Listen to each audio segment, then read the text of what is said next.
दोस्तों कहिड़ा हाल आहिनि सिंध जा प्यारा शागिर्दों। अॼु असां साईं जेका आहे फिज़िक्स जा जंहिंखे खिलाड़ी चऊं साईं जन अॼु जेको आहे असांखे जेको आहे मूं जीअं ई बस मां लथुमि त मूंखे ख़्यालु आयो त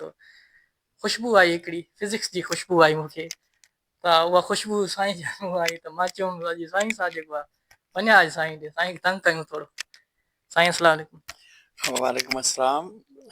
वेलकम। तव्हां आया हो, तव्हां तकलीफ़ कई आहे, तव्हांजी वॾी महिरबानी। अलाह साईं तव्हांखे इन जो अजर ॾींदो। तव्हां शागिर्दनि लाइ महिनत कयो था त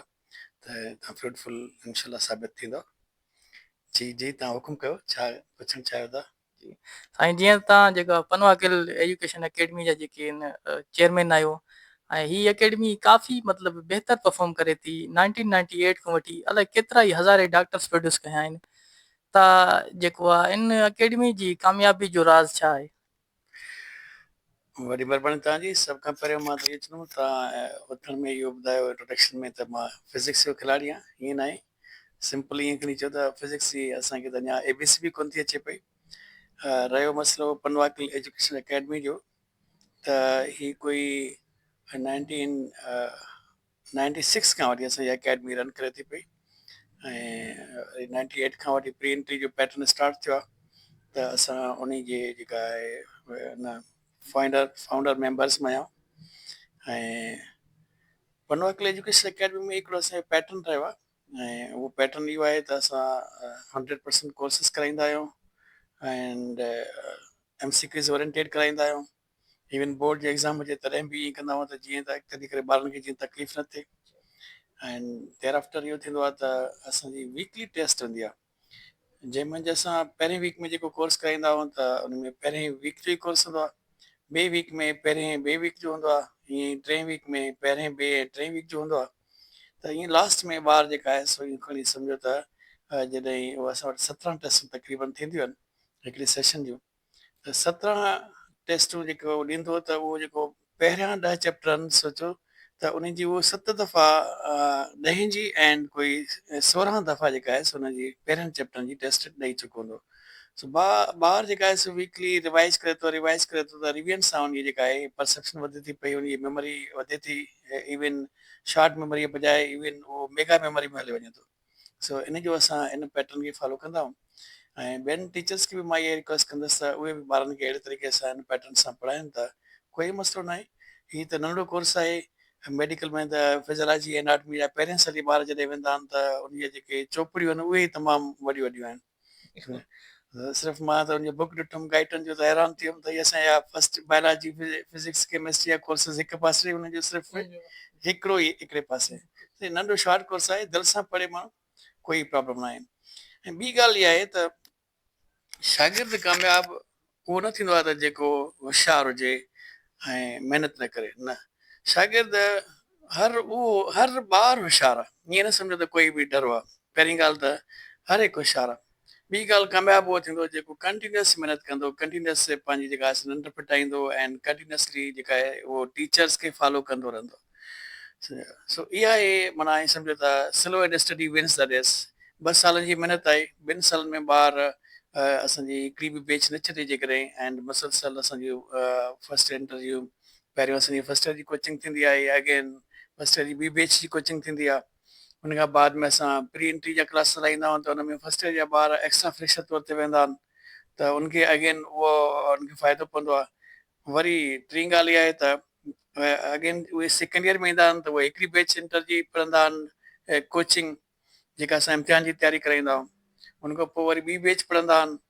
ऐं उहो टियों दफ़ो वरी जेका आहे उहा एंट्री टेस्ट जी प्रॉपर तयारी कंदा आहिनि। त ऑन द होल ईअं खणी सोचो त उहो ॿार असांखे 2 साल मंझि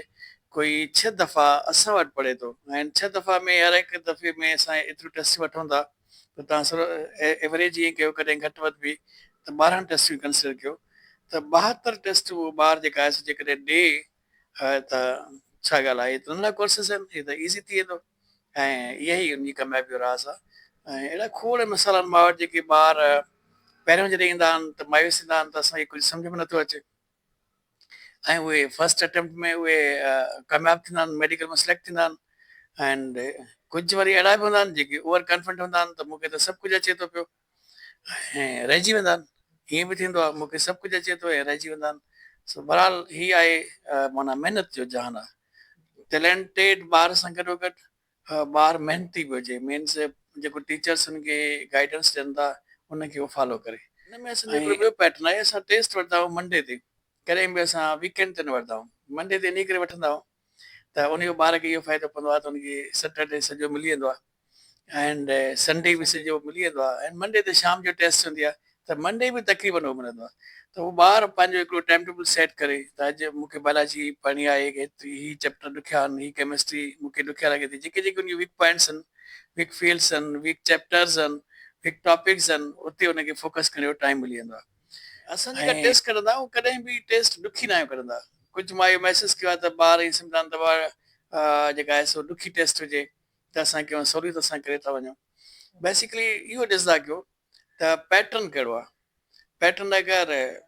मिसाल NTS जो आहे त NTS जो तक़रीबन जेका उन पैटर्न खे माण्हू फॉलो करे या अॼुकल्ह जेका आहे सो IB हले थो त IB जो जेको पैटर्न आहे उहो सिंपल इहो ई आहे त टेक्स्ट ओरिएंटेड आहे सो ॿार खे रिक्वेस्ट इहा कंदासीं त वधीक उहो जेका A लेवल जा MCQs करण जे बजाए उहे CT जा MCQs करण जे बजाए उहे जेकॾहिं न टेक्स्ट ओरिएंटेड जेका कमु कंदो वञे त वधीक बहितर आहे ऐं हाणे तव्हां महसूसु कयो त थोरे IB फस्ट टाइम वरितो तॾहिं बि असांजे ज़िलनि जी को परसेंटेज जेका आहे 87+ ई वई आहे त इट मीन्स टेस्ट सवली हुई तॾहिं 87+ ई वई आहे टेस्ट आउट बि न थी त हिन तव्हां उनखे फॉलो कयो त टेस्ट किथां अचे थी सो हिन दफ़े टेस्ट आई आहे तक़रीबन हिन मुंहिंजो टेक्स्ट में आई आहे त टेक्स्ट खे ई फॉलो कयो त बहितर आहे ऐं उहे बि भले तव्हांखे NTSC टेस्ट हुजे या तव्हांखे IB कराची वारा टेस्ट वठनि या को आगा खान वठे तॾहिं बि हूंदी किथां हूंदी त टेक्स्ट ओरिएंटेड हूंदी सो इन हिसाब सां ॿार खे इन पासे ख़्यालु करणु घुरिजे बाक़ी जॾहिं NTS हूंदी त NTS में सिंध कोर्स जे बजाए उहे पंजाब में वठंदा त असां तॾहिं ॿारनि खे पंजाब बि रेफर कराईंदासीं ऐं फेडरल बि कराईंदासीं ऐं असां हिन जी स्मार्ट ब्रेन कराईंदासीं असां वाइटल कराईंदासीं तक़रीबन MCQs जा बुक्स असां हाणे बि इहो ई आहे त बाबा तव्हां MCQs जा बुक्स सॼा साल कंदा कयो after your concept clear concept तव्हां क्लियर थी वञे तव्हां भले हर हिकु MCQ बुक मुंहिंजा MCQ करे सघो था ऐं कजो चैप्टर वाइज़ कयो या टॉपिक वाइज़ कयो इट्स अप टू यू उहे तमामु ॾुखिया हूंदा आहिनि उहो माना कॉन्सेप्ट जंहिंजो क्लियर हूंदो उहे बि नथा करे सघनि ऐं कुझु अहिड़ा उनमें कुझु MCQs अहिड़ा हूंदा आहिनि जेके ॾुखिया हूंदा आहिनि एंड हुनमें इहा ॻाल्हि बि आहे त ज़रूरी न आहे त उनखे उन मां तव्हां पंहिंजे टॉपिक सां पंहिंजे सब्जेक्ट जी एंड कोर्स जे लेवल मुताबिक़ MCQs कयो पर जीअं मिसाल सेट 2 आहे सेट 2 में हर MCQ एक्सप्लेंड आहे ऐं उहो तव्हांजे कोर्स सां ई तक़रीबन मिलंदो आहे A लेवल आहे हर MCQ सां हिंट हूंदी आहे त इहे तव्हांखे हिंट बि सपोर्ट कंदियूं आहिनि त हिकिड़ो ॿारु डायरेक्टली नथो करे सघे त उहो हिंट ॾिसंदो त उनखे पोइ रिकॉल थींदो त हा हीअ ॻाल्हि सही आहे टीचर बि असांखे हीअं चयो हुयो ऐं इहे हिते या फलाणे हिन में कोर्स मुंहिंजे हीअं बि पढ़ियो मां अच्छा ईअं MCQs बुक्स सां बि ॿार जो जेको विहन आहे न उहो वधीक वाइड थींदो आहे ठीकु आहे ॿियो कुझु पुछो हा साईं तव्हांजो हे कोर्स जेको आहे MD कैट जो इहो थोरो नंढिड़ो आहे शार्ट आहे त सेल्फ स्टडी खां कोई MD कैट करे सघे थो ऐं उहो अकेडमी जे करे न जॉइन करे सिंपल आहे त ही जहान आहे महिनत जो अगरि उहो महिनत करे थो त सेल्फ स्टडी सां बि करे सघे थो ऐं पर अकेडमीज़ जॉइन करण सां इहो थींदो आहे त उनखे इहो माहौल जी ख़बर पवंदी आहे त मुंहिंजी कॉम्पिटिशन कंहिंसां आहे ऐं केतिरी आहे हिन दफ़े छो त आहिनि त उन साल जा ॿार ई जेका आहे मुक़ाबिलो कंदा आहिनि त अकेडमी जॉइन करण महिल हुनखे पंहिंजी लेवल जी ख़बर पइजी वेंदी आहे जॾहिं उहो वीकली टेस्ट ॾींदो आहे सो भले सेल्फ स्टडी करे ऐं उहो भले वीकली टेस्ट ॾे वञी करे पंहिंजे पाण खे आज़माए जे करे सघे थो कोई इहो मसइलो न आहे क़िस्म जो मां हिकु ॿ जीनियस ॿार ॾिठा आहिनि लालकनी साइड जा हुया ऐं ॿई ॿाहिरि हुया छोकिरा उहे सेल्फ स्टडी कयूं ऐं उन्हनि कॾहिं MCQs बुक्स बि साल न कया ऐं उहे ॿई ॿाहिरि डव में सिलेक्ट थिया अहिड़ा मिसाल बि आहिनि डव में सिलेक्ट थिया न वॾी ॻाल्हि इहा आहे त उहे डव में सिलेक्ट थिया सो अहिड़ा बि आहिनि त थी सघे थो तव्हां महिनत कंदा रहो तव्हां पंहिंजो पाण ते जेका आहे सो यकीन रखो त मां महिनत कंदुमि त महिनत रायगार न थींदी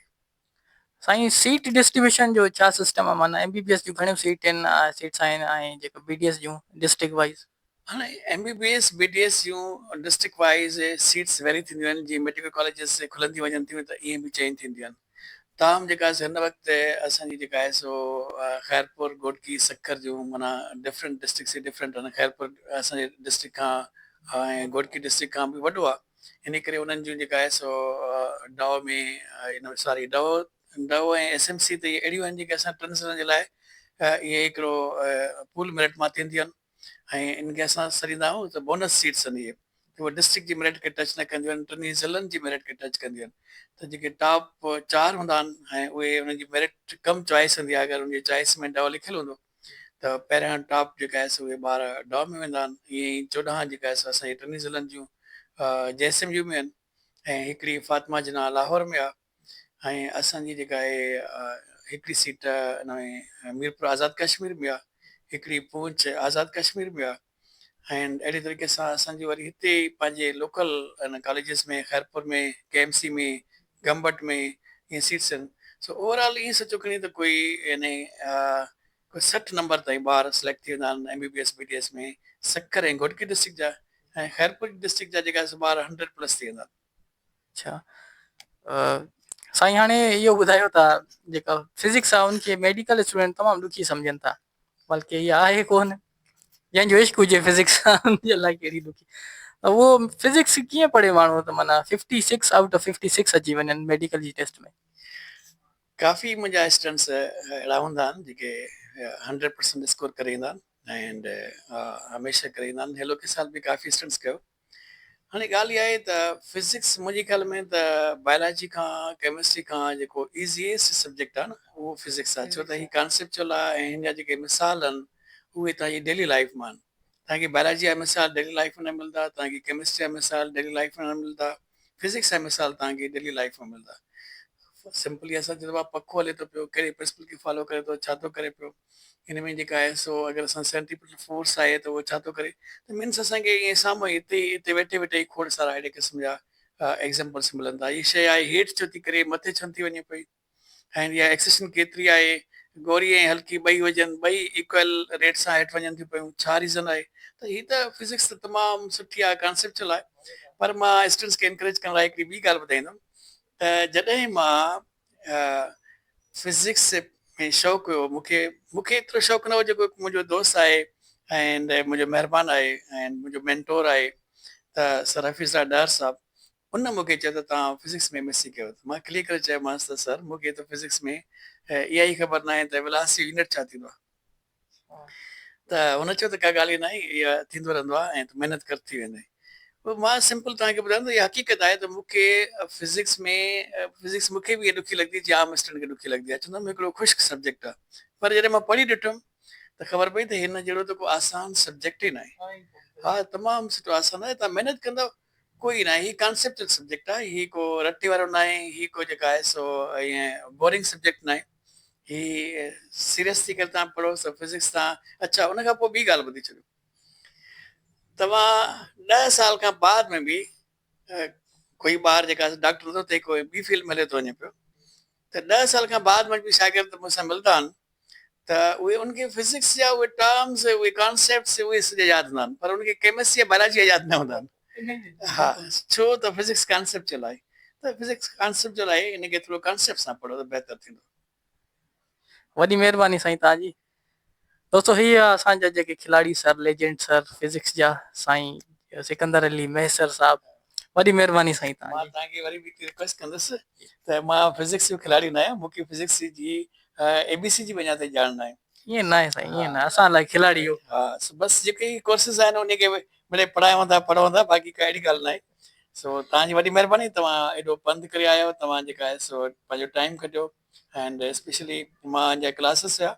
पर हाणे तव्हांजे इसरार ते ऐं तव्हांजी मोहबत मूंखे चिकियो। अच्छा, ॿियो हिकिड़ो तव्हांजे तवसत सां मां इहो चवां त तव्हां जीअं त हिंदू मारवाड़ी फैमिली सां बिलोंग कयो था, त हिते मूंसां कोऑर्डिनेशन में मां रखंदो आहियां पाण कोऑर्डिनेशन साईं अरिंदास साहिब सां। कोई तव्हांजी कम्यूनिटी जेको ॿार हूंदो आहे एंड बिलो पॉवर्टी लेवल हूंदो आहे त BLP साईं सम्झी वेंदो आहे, त मां चवां थो त पुछा कंदो आहियां साईं कंदो सर इहे अचे थो डिज़र्व करे थो नथो करे, साईं उनखे रिकमेंडेशन ॾींदो आहे ऐं उन्हनि ॿारनि जी मां स्कॉलरशिप कंदो आहियां, फुल फंडेड स्कॉलरशिप कंदो आहियां। सो हिन में मुंहिंजी टीम जो मूंसां गॾु साथ हूंदो आहे। सो कोई बि तव्हांजी कम्यूनिटी में जा हिंदू मारवाड़ी कम्यूनिटी में जा या इवन कोई बि ॿी कम्यूनिटी हुजे ॿार जेको पंहिंजो पाण खे सम्झे थो त मां के फंड्स न आहिनि, ऐं त असांखे थोरी जस्टिफिकेशन घुरिबी आहे त आईदर ईअं त न आहे त किथे कंहिं ग़रीब जो हक़ त नथो मरे, त तव्हांजे लाइ ही इदारा खुलियल आहिनि एंड महिनत कयो. We are with you. Thanks a lot. Thank you sir. Thank U.